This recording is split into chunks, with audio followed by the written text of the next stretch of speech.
Sa magandang umaga sa ating mga kababayan, no? Saan sulok man ng mundo. Meron lang ako isang reaksyon sa mga kumakalat na fake news, no, na tungkol kay Ginoong Norman Mangusin, na sabi nila guys, no, nung one time nung nahuli siya ng NBI, tapos kinagabihan, yung mga ano niya, yung mga tauhan niya, no, yung mga alipores niya na nag-YouTube, nagda-live, pinapakita nila at sinasabi nila, boss, nakauwi ka na pala. Nandiyan ka na pala sa bahay mo, boss. So, magpahinga ka, no? Alam kong pagod ka, sabi ng isang kano niya doon, isang tauhan niya. Bakit ang mga taong to napaka loyal, no, sa kanilang sa bagay, syempre doon sila sumasahod, no, sa boss nila. Pero sana naman wag tayo maging bulag-bulagan, wag tayo bingi-bingihan, no, mga sir, sa mga pinapakalat yung fake news. Alam nyo naman ngayong parusa tungkol sa mga fake news na pinapakalat ngayon, no? Kung mga kumakalat na fake news ay mayroong kaukulang kaso, no? Sabihin nyo nakalaya na si boss nyo, no, si Mr. O Ginoong Norman Mangusin, di ba? Nahuli siya ngayong araw, kinagabihan, nakalaya na daw, nandun na daw sa bahay niya, naliligo, nandun, naka-live, na nagsiswimming o naliligo si Mr. Norman Mangusin, no? Pero hindi yan guys totoo. Kasi maraming kaso na i-file sa kay Ginoong Mangusin, no? Ginoong Norman Mangusin. May billable siya na kaso tungkol nga doon sa kinaso sa kanya ng taga Baguio, no, mga Doctors Association sa Baguio, tungkol doon sa mga salamin na pinamimigay niya daw. Okay. So, sabi ng NBI ay pwede siya magpiyansa dahil billable yon. Ang pangalawa ay yung sa Bausi, no, yung Women's and Children's. So may piyansa daw yon, sabi ng NBI, parang 10,000, no. Tapos yung sa mga salamin nun ay may piyansang 20,000. Pero ito, yung isang kaso niya na human trafficking, wala po yung bail, no. Kaya hindi pa makakalaya si Ginoong Norman Mangusin, no. Yung mga tauhan niya diyan, naway magbigay kayo ng tamang impormasyon sa taong bayan. Huwag niyo lokohin ang taong bayan, huwag niyo sabihin na nakalaya na siya, no. Hinuli siya ngayong araw, pagkagabi nakalaya na. Hindi yon totoo. Hindi siya nakalaya, di ba? Kasi yung kaso niya na human trafficking ay hindi po yon recommended sa bail. Ayan. Bukod doon, may mga kaso pa, no, na isinampa ang NBI laban sa kay Ginoong Norman Mangusin o sa boss nyo. So, yun dapat yun dapat ang ibalita nyo, maging patas, maging patas kayo sa taong bayan. Huwag nyong itago sa mga taong bayan yung hinaharap na mga kaso ng tao o ng boss nyo na si Ginoong Norman Mangusin, di ba? Dapat maging patas kayo sa publiko. Huwag kayong magpakalat ng fake news na sinasabi nyong nakalaya na, dahil bini-verify pa yan ng NBI, di ba? Ngayon, korte lang ang mag-uutos para makalaya siya, 'di ba? Kasi mag-undergo pa yan ng mga preliminary investigation ng mga NBI. Biverify nila lahat-lahat yan, no, sa korte. Kung nanonood ho kayo ng interview ni Sir Erwin Tolfo sa NBI, sa hepe ng cybercrime, no, division, sabi ng taga NBI cybercrime na hindi siya makalaya. Nandito pa sa detention center ng NBI. Kaya hindi siya nakalaya nung gabi na yon. Kaya ang sinasabi ng mga mga tauhan niya na nakalaya na hindi po yung totoo.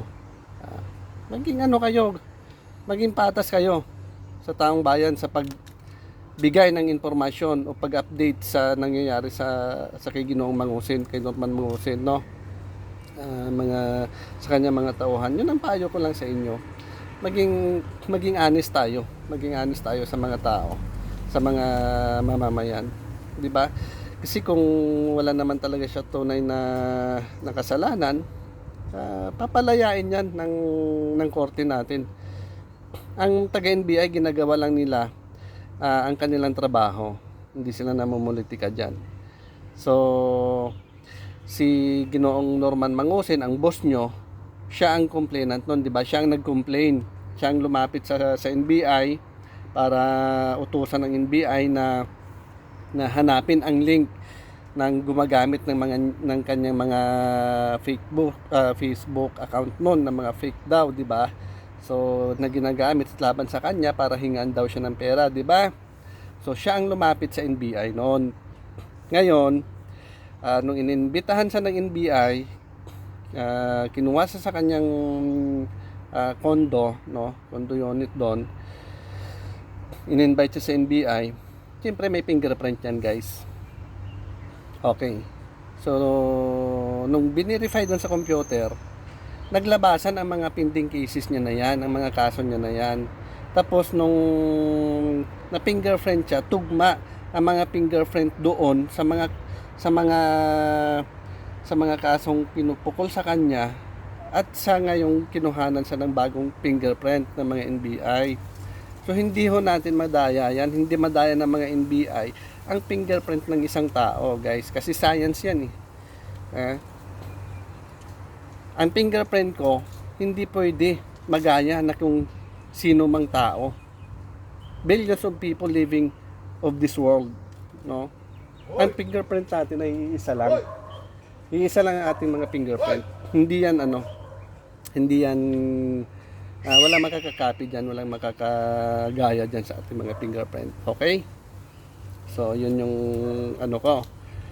comment ko doon sa niya, no? Sa mga tauhan ni Ginoong Mangusin, Norman Mangusin. Huwag kayong magpakalat ng fake news.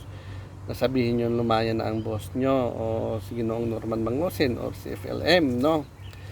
Hindi masama ang ginawa niyang pagtulong sa kapwa o sa ating mga kababayan. Wala akong question doon. Bagkus sinangaan ko siya sa kanyang pagtulong. Pero sana naman wag tayo o kayo mga tauhan niya, wag kayo mag-asta na kayong nakakaalam ng paglaya niya, no? Kasi under process pa 'yan, 'di ba? Kasi nga sabi niya nga na milyonaryo siya, billionaire siya, no? Dahil marami siya mga negosyo, mga kumpanya, na mga businesses. So ngayon may proseso 'yan. Yun yung hinahanap ngayon ng mga NBI, hinihingi sa legal counsel niya kung saan yung mga business permit niya, sa mga yung niya sa DTI, yung mga binabayad niya sa buwis, sa BIR natin, at yung sa Security of Exchange Commission, kung nandun naka-record siya, may record siya baga doon. Tsaka guys, ang NBI rin nagsabi, no, na sabi ng NBI, kung bilyonaryo siya, bakit hindi siya nakasali doon sa 100 richest people sa ating sa buong Pilipinas, no. At hindi rin siya nakasali doon sa 100 list ng richest people na nagbabayad ng buwis. So ibig sabihin, bogus 'yun, no, yung sinasabi niya na 'yon. Alam nyo guys, napakaganda, no, napakagandang tumulong sa kapwa. Tulad ng ginawa niya, okay 'yon, wala akong question doon. Pero yung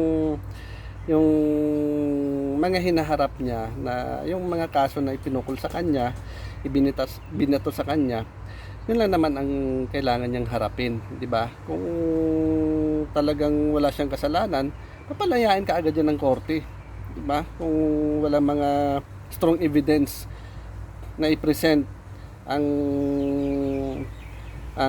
NBI. So after preliminary investigation yan, at walang matibay na ebidensya, iuutos siya ng korte.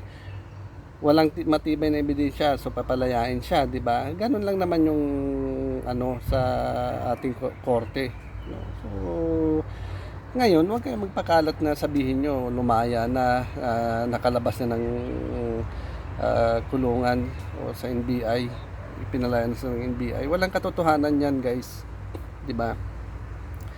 Tapos kung maalala nyo guys, kung ikaw ay isang milyonaryong tao, no, kung ikaw ang milyonaryo at marami kang negosyo, ang mga milyonaryo, pagkakaalam ko, hindi sila nag-waste ng time nila sa pag-vlogger, sa pag-YouTube nila, no.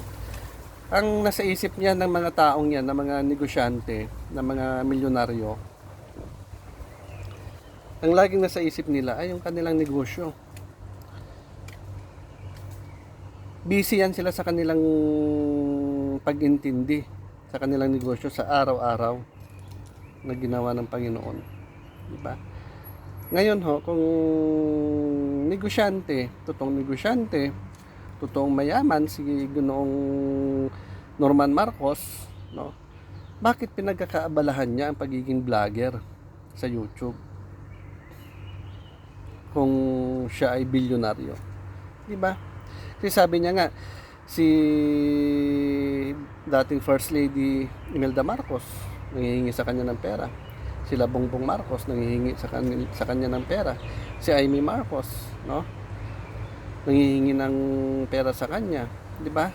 Naandyan yung mga evidence ng mga videos niya, ng mga ginagawa niya, na sabi niya nga ang mga Marcos sa kanya humihingi ng pera. So ang pera pala ng Marcos ay nasa kanya, di ba? Nandyan yan sa mga vlogs niya, di ba? So makikita natin yan.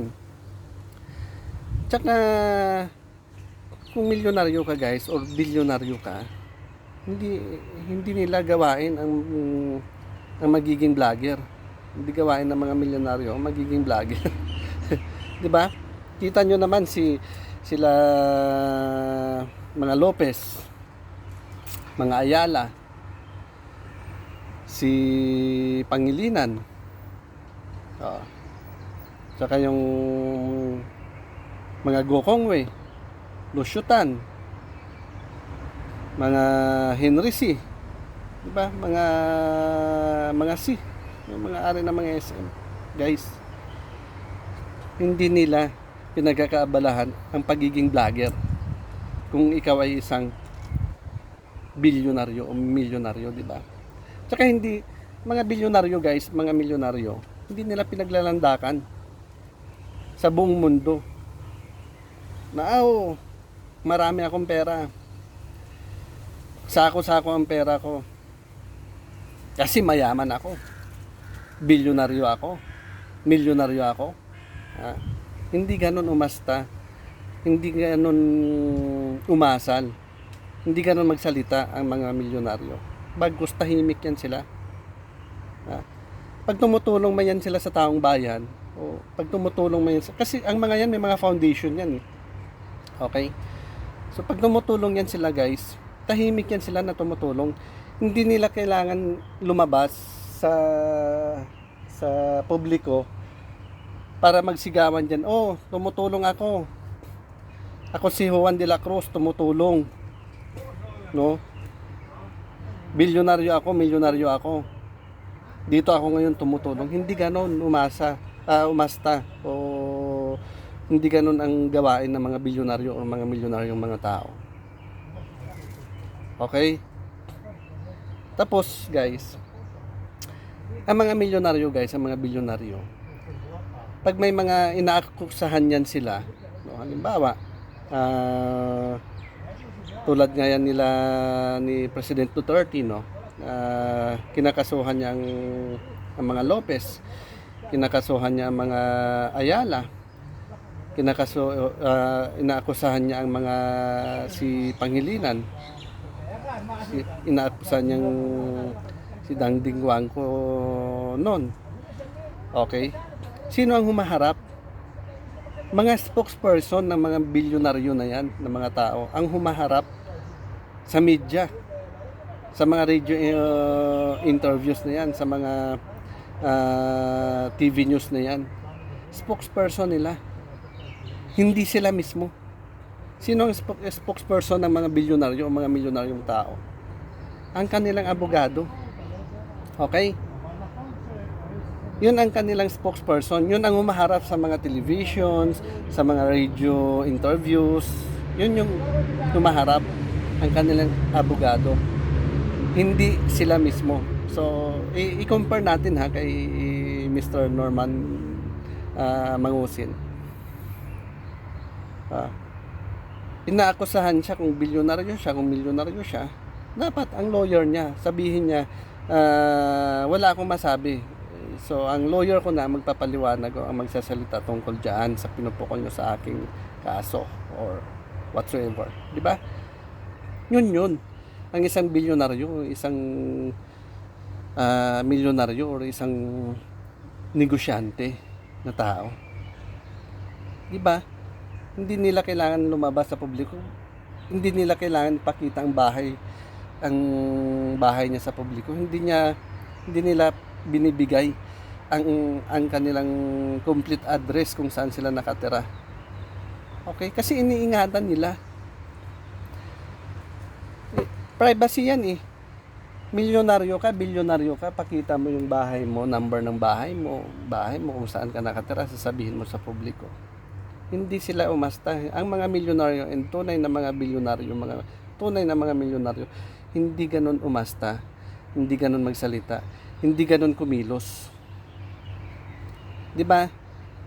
Kasi takot yan sila. Takot sila. Siyempre sa panahon ngayon maraming masasamang tao na panlandakan mo diyan. Bilyonaryo ka, bilyonaryo ka, milyonaryo ako. Mamaya tambangan ka diyan. Hold upin ka diyan. Kidnapin ka. 'Di ba? Ganun kaingat ang mga tunay na mga milyonaryo at tunay na mga bilyonaryo. Okay? So, dapat, no, magising tayo sa katotohanan. Nandun na tayo sa pagtulong niya sa kapwa ni Ginoong Norman Mangusin. Pagtulong niya sa kapwa, kung talagang tumulong man siya, no? So, hindi natin kini-question yan. Okay? Pero ang inaano ko lang dito, pinupunto lang dito, yung kung totoo kang negosyante, totoo kang mayaman, milyonaryo, bilyonaryo, hindi ka ganun umasta, hindi ka ganun magsalita, hindi ka pumapatol sa mga basher mo or whatsoever. Hindi ka humaharap sa publiko or sa YouTube, sa Facebook, para ikaw mismo mag-ano sa mga taong umaakusa sa iyo. May lawyer ka. Your lawyer is your spokesperson. Okay? Siya yung magbibigay ng lahat na sasabihin niya sa publiko kung ano ang tunay na nangyayari, di ba? Ganun yun.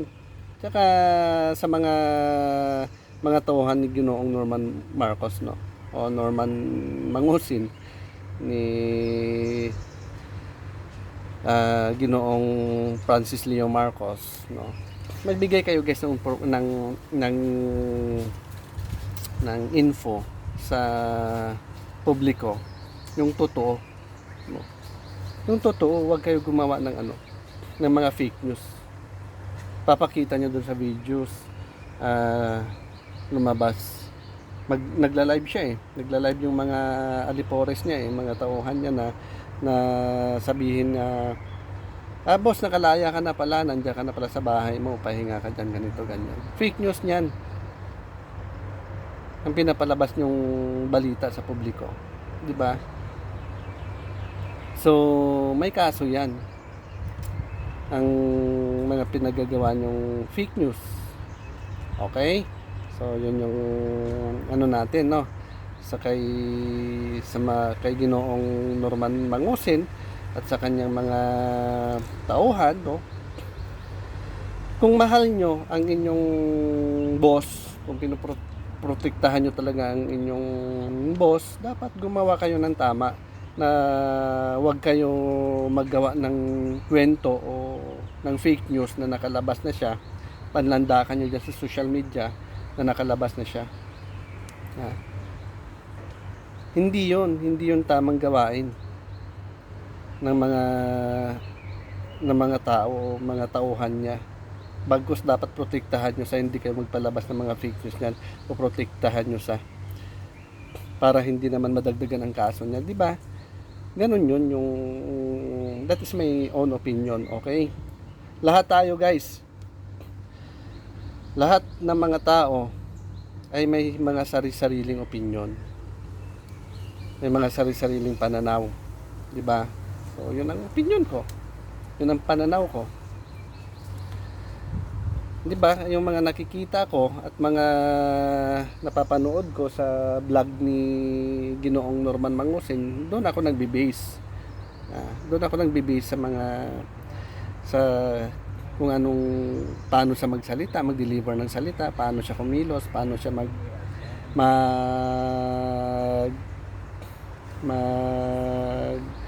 kumilos na bilyonaryo o milyonaryo. Parang hindi ko nakita sa kanya. Alright, hindi ko nakita sa kanya ang kilos ng isang milyonaryo na tao or bilyonaryo na tao or negosyanteng tao. Parang hindi ko nakita sa kanya yan. Diba? Tapos yun nga ang sinasabi niya na mga bahay niya, na 3 bahay niya sa Green Meadows. Tapos yung opisina niya, mga sasakyan niya.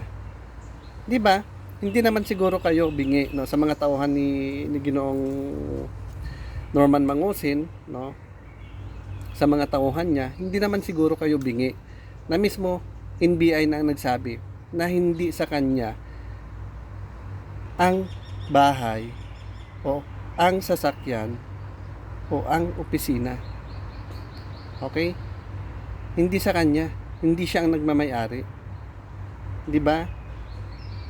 Hindi natin alam kung pinatira siya diyan o nirentahan niya or pinatira siya ng kanyang kaibigan, no? Kaibigan niya man ang nagpatira sa kanya diyan. So, di ba? Hindi natin alam. Pero ang tunay talaga na balita na mismo galing sa NBI, no, ang hipi ng cybercrime division, na sabi niya hindi siya ang tunay na nagmamay-ari ng mga properties na yan. Okay? So wag niyo na ipagtanggol ang boss nyo o si Ginoong Norman Mangusin. Baka sabihin nyo binabatikos ko siya, hindi ako nagbabatikos sa kanya. That is my own opinion. Kung may opinion kayo sa boss nyo, meron kaming sariling opinion. Alright? Sabi ko nga kanina na bawat isa sa atin may sariling pananaw, may sarili tayong opinion sa bawat isa. Okay? So yun ang nakikita kong parang foul sa mga sinasabi niya ni Ginoong Norman Mangusin, sa mga kinikilos niya, sa mga pananalita niya So doon ko na-observe na parang may mali, no? Parang may mali sa pagkatao niya. Okay? Kasi nung una guys, ako naging ano ko rin siya eh. Isa rin ako sa tagahanga ni Ginoong Norman Mangusin or ni Francis Leo Marcos, no. Isa rin ako sa tagahanga. Humanga ako sa kanya sa pagtulong niya, no, sa mga kababayan natin. Pero hindi naman ako humanga sa mga sinasabi niya na bilyonaryo siya, milyonaryo sa I'm a businessman. Hindi ako humanga doon. Hindi niya ako napaniwala doon. Okay? So, yun yung opinion ko doon sa kanyang pagkatao. Tapos 'di ba guys, maraming mga vlogs niya na nandoon na sabi niya anak nga siya ng kapatid ni Ferdinand Marcos, no? Tapos bandang huli sasabihin niya na anak siya ni Ginoong Ferdinand Marcos. Ano ba talaga ang totoo? Ano ba talaga ang totoo? Anak siya ng kapatid ni former President Marcos? Or anak siya talaga ni former President Ferdinand Marcos? Alin ang totoo doon na sinasabi niya? Tapos 'di ba sinasabi niya nga noon sa una niyang vlog na si Norman Mangusin at si Francis Leo Marcos ay isa. Okay. 'Di ba? Tsaka kahit sa NBI inamin niya na rin 'yan. Tapos sabi niya nga hindi niya kasalanan na naging Marcos siya. So kung may question daw, tanungin na lang ang nanay niya. Kung napanood nyo yung mga dati niyang mga vlog, sabi niya ang kanyang nanay daw ay namatay na, di ba? Namatay ng kanyang nanay. Ngayon naman sa itong mga bandang huli niya mga vlogs, ang nanay niya daw ay buhay. Tapos ito naman ngayon ang yung nasa NBI siya, sa custody siya ng NBI, tapos may may isang tao doon na Marcos din daw siya. Sino ba yun ang tao na yun? Ano ba yun? Eugene, hindi ko matandaan yung pangalan ng tao na yun na siya daw ang may dugong Marcos. Tapos parang kaibigan rin yata ni Ginoong Francis Leo Marcos before, no? Tapos hindi ko alam ang istorya nila. Okay, wala tayo diyan sa ganyang klaseng issue. Tapos sabi niya nga sa tao na yun, na sabi niya I am a Marcos, sabi niya gano'n. Kung may question ka sa akin, tanungin mo ang nanay ko. So ibig sabihin buhay ang nanay niya, kasi sa una niyang mga vlogs noon sabi niya patay na ang nanay niya, wala na siyang nanay, wala na siyang mga magulang. Itong bandang huli sabi niya sa tao na yon,